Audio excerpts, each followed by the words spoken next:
Okay, today we're going to talk about assembling the 3D printed TV robot that uses a lenticular flip screen. And the first one I printed, I tried to match. Start with the wind-up toy. Okay, some of you haven't been following along. So we have this wind-up toy, vintage one, that has a flip picture, as you can see, inside the robot.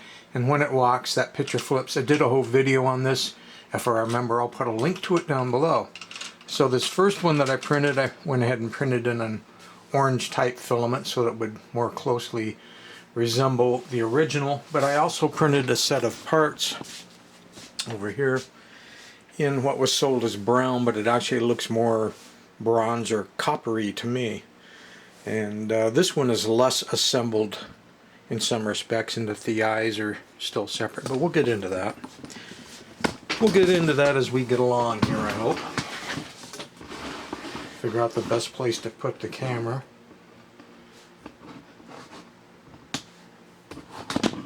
Got one leg of this tripod that likes collapsing. I think that's kind of normal for these things. Okay. So you've already seen the other videos where I showed designing these parts, and again, if I remember, I'll put a link to that video down below. These are the first 3D printed parts off those designs. And the first thing we're going to do to assemble this is take this base piece, because this holds basically everything together. It prints flat with no supports. I'm going to be using the standard TT type motor. This is the 1 to 43 or 48. I guess they call it I call it 48 to 1. They call it 1 to 48. But it's going to fit down in here, as you can see. But we don't want to push it all the way down quite yet. We're going to grab one of the legs. Both legs print flat on the bed as it's standing. And I only run some supports from the bed up, so they just run a few here to the curve. Didn't put any supports anywhere else. Prints fine. So you're going to poke this guy in and get around that post. I should state, before we get too far along, see the motor shaft has got a flat. You're going to want that flat vertical like that in order to assemble this. If you don't do that, you're not going to be able to assemble it, because things are going to get tight here in a minute. So there's a little notch in the legs here. We're going to pass that post down past that notch, like so, and just about in the top of the hole area. This leg is up as far as it'll go. We need those things like that in order to get the second leg in. The second leg you're going to kind of fish around a little bit, because you got these hidden prongs here. So you can see this comes along, then I just went sideways, going to hit that slot for that hole. Then it can push the motor down some. Now that we've got everything kind of trapped, we can grab these cams. And it doesn't really matter which cam you put in first and which direction, but you're going to want them opposite each other so things can work. And you just have to kind of sight in there till you see that motor shaft. And just push it in.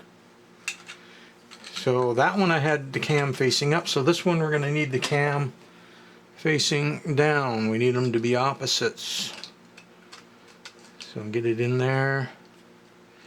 I have to get it where I can see, which doesn't do you guys a lot of good, I know, but hey, I'm the one trying to put this thing together. Alright, so now we got the two cams in. We got that one facing down. Did I screw it up? Nope, facing up, facing down, we're good. And we then have this piece, which is going to slide down on the top. It's going to hold the top of the legs in place. That's a pivot point.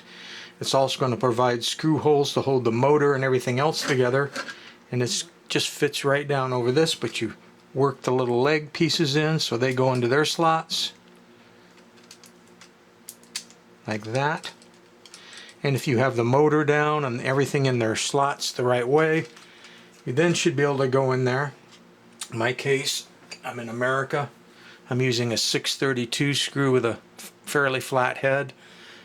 Number 6 is the size, 32 is the number of threads per inch, so it's called a 632. It's a very common screw you find in light switches and wall sockets and all those kinds of things. So if you've ever replaced one or junked one or know somebody that does electrical work, you can find those screws. Or you can just go to the hobby store and buy them.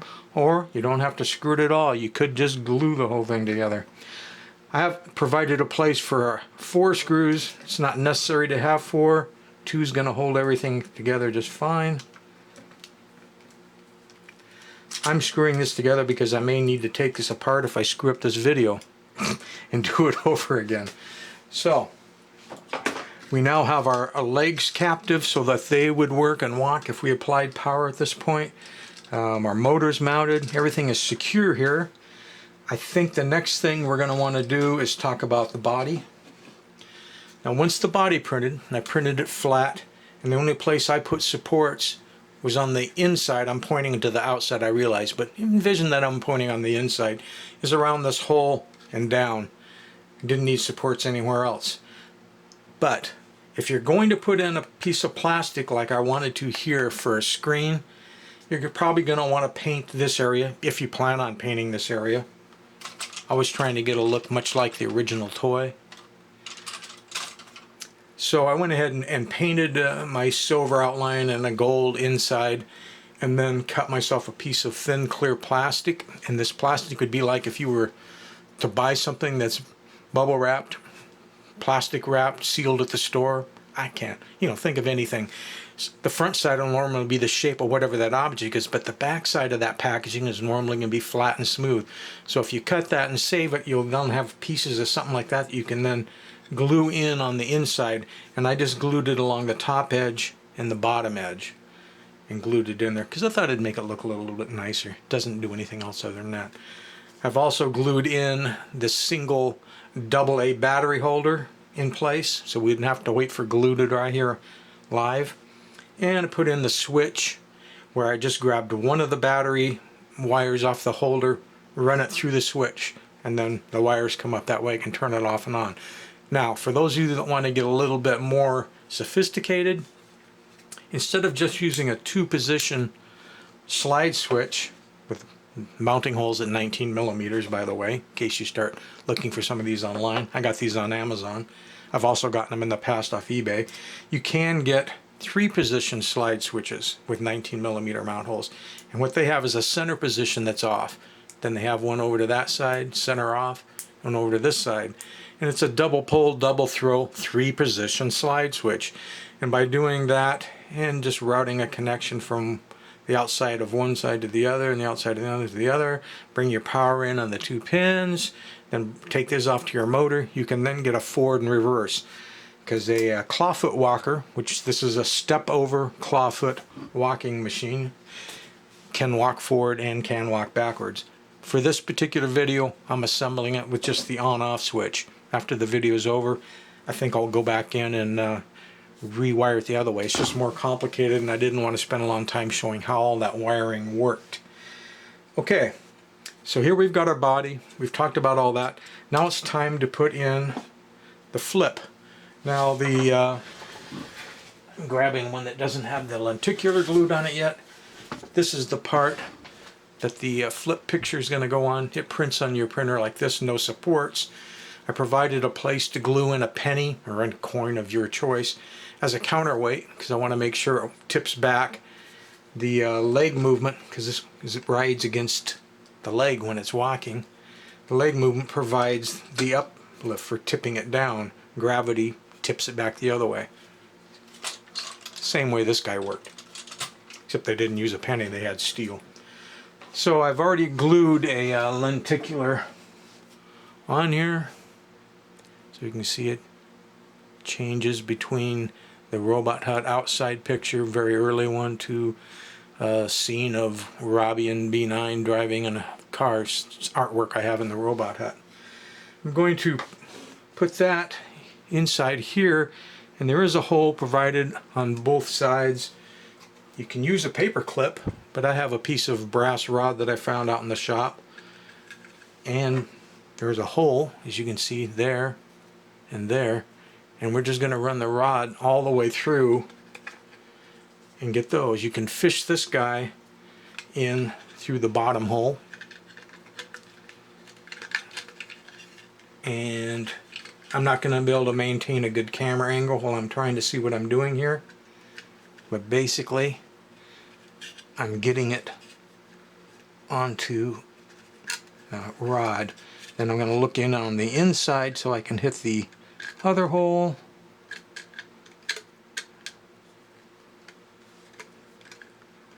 Which I've hit, and now I'm trying to hit the other hole on the body. There we go. Okay, so now it's in there. And now it should be able to flip between the two images just by pushing on it. My thoughts on keeping that rod in place is you have a couple of options. One, you could work a little bit of glue into these holes so the rod can't slip out. Or two, you could put a little bit of glue right on the rod right here so it can't move. And I'm thinking I'm going to go that way, I think. I'm hoping the glue maybe will be thick enough to hold it there so it doesn't fall out while we're assembling the rest of the robot. We'll see. And getting a flat blade screwdriver so I can dab a little bit of thick glue in there. Just a little drop ought to do it.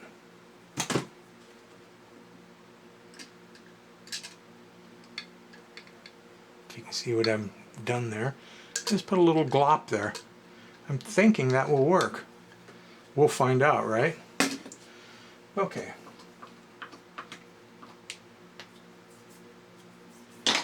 Now, we're going to slide all these mechanical works up into the body, and they're going to be held into the body. See these 2 points here? There's 2 screw hole points, and there's 2 screw hole points available there. Again, a number 2 self-tapping screw in America is a little bit different than the metric. A metric number 2 is slightly smaller. Just saying. There's probably other metric sizes. Maybe they have a 2.2 or a 2.5. I don't know. I don't live in the land of metric. I'm going to go in there with a number 2 machine screw of all things because I ran out of the self-tapping number 2s. And that's, here in America, would be called a 256. Because it's a number 2 and there's 56 threads per inch. Just a little sucker. And that's what I'm going to use to screw the 2 parts together. Now, I think the best way to do that is to hold the body upside down so that that counterweight penny has the screen out of the way. And then I'm going to take this whole menagerie and I'm going to fish it in like so. It'll fit tight, but it'll go. See, now it's sitting right in there. And I'm not sure on the best way to get the screw down in there. So let's just experiment. Oops, oop. You know what I should have also been doing while I was doing all this was heating up the soldering gun so that they could solder the wires onto the motor and actually demonstrate some of this. I'm finding I can't work that way. Here we go. So that screw's going in. Let's see if we can get the one in the front.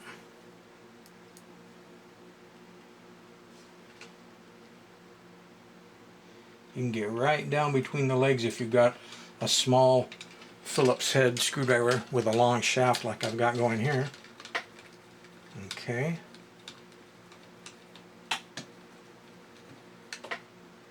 So let me grab the soldering gun because I should have already had that plugged in and warming up.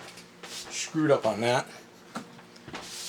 It won't take long and we'll move on to something else while we're waiting for it to warm up. I've got the old soldering pencil plugged in now. If I can just set it someplace where I don't burn anything down, we'll be good.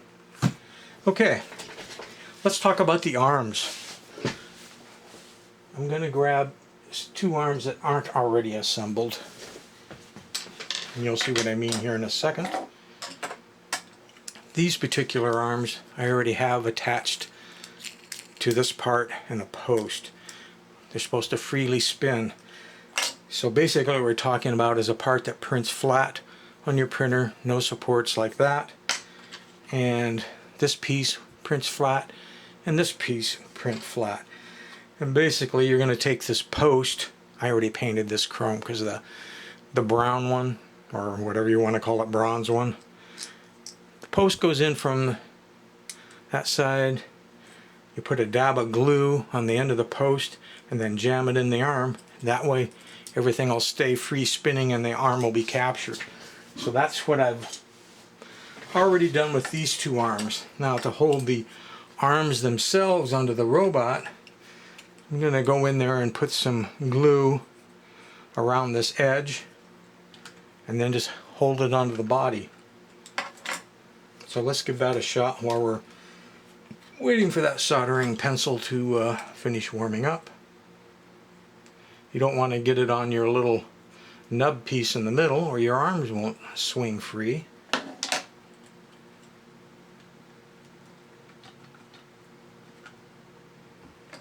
And let's get some on the other one.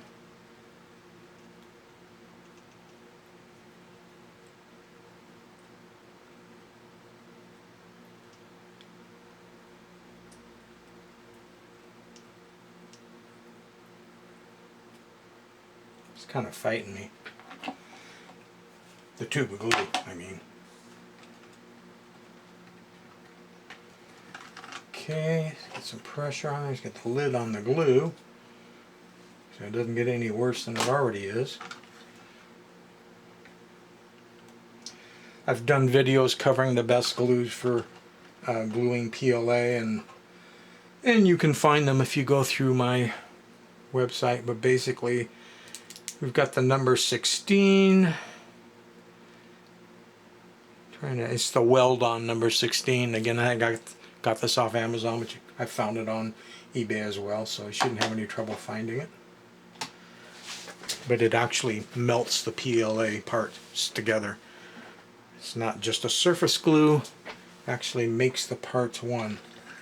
Okay, I have found that when you put this together, you want your negative lead, if you put your on the contact of the motor facing the front, if you want it to walk forward with just an on-off switch, which in the case of what we're building right now, that's what we want. So I'm going to tack that on there, and I'm not going to any great lengths to solder these on because, like I said, I think once the video is done, I'm probably going to be taking this apart and try and put the forward reversing switch in here. Okay, so theoretically we should have a walking robot at this point, and we do. And we should have the lenticular moving and changing between the robot hut and the car, and we do. Of course, it always is going to depend upon the angle of the camera, where that camera's angled versus what's going on here. I can't really control. So this brings us down to the head. As you can see, this head is already somewhat assembled because I didn't want to wait for the glue to dry installing the eyes, which are separate parts.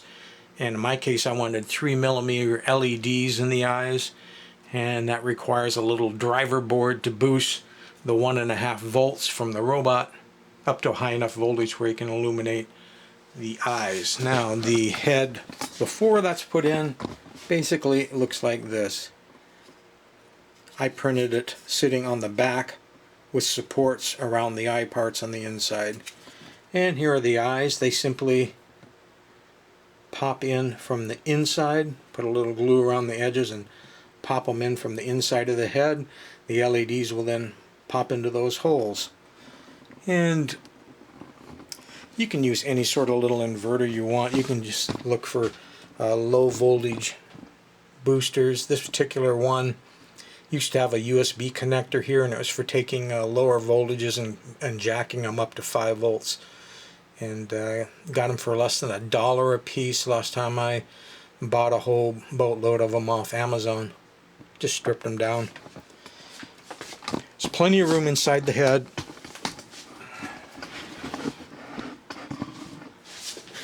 Okay, we're mostly back on screen.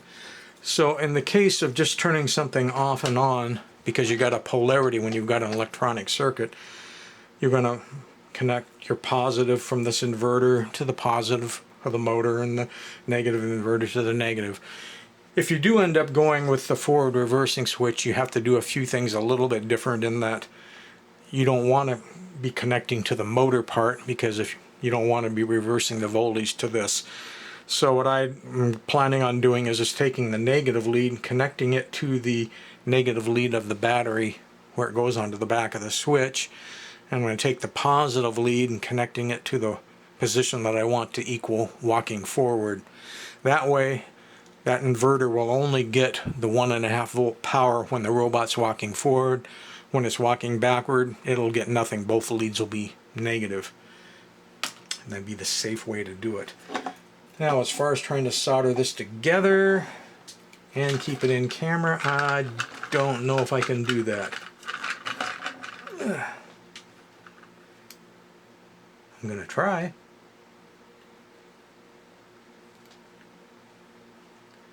So far I've failed. I'm trying not to melt the body as I work in through this little neck hole. It's actually a big neck hole, but you know what I mean. Okay. Oop. That okay was premature. The wire fell off. Let's try it again.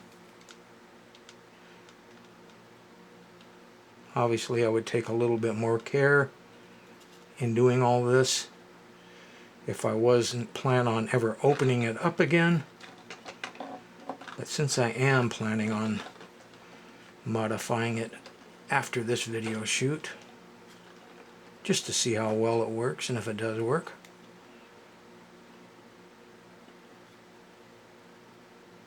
I'm basically just trying to tack them on short term.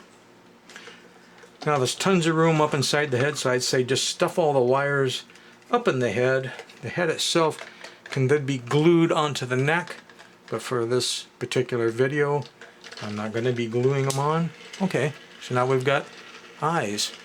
We've got eyes and we've got lenticular flipping images.